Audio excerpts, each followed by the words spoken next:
Welcome back to Alchemy of the Dark Feminine with your host, Gracen. What if I told you that you're not actually looking for love? I know, that sounds really strange. However, most people think that they're searching for the right relationship, the right friendship, the right mentor, teacher, or the right person to finally make them feel secure. But I don't think that's what's actually happening. I think what we're actually searching for is orientation. We're looking for someone to tell us who we are, whether we're enough, whether we're lovable, whether we're safe, whether we matter. So, in other words, we're using relationships as an identity compass. Let's quickly deep dive into what orientation actually is. Okay. Orientation is how you know where you are. A compass gives you orientation, so without it, you feel lost. Many of us are unconsciously using other people as that compass. We look at how they respond to us to determine how we should feel about ourselves. So we might ask ourselves, did they text me back? Did they choose me? Did they validate me? Are they disappointed? And suddenly our identity moves with their behavior. That is outsourcing your identity. Let's quickly deep dive into why rejection feels like losing yourself.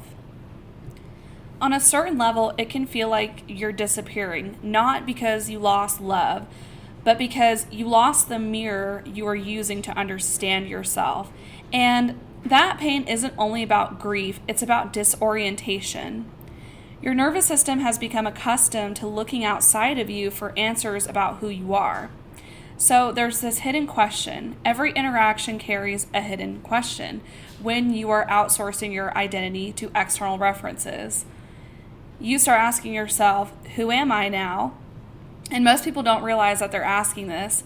They assume that they're asking, do you love me? But underneath, they're asking, what does your response say about me?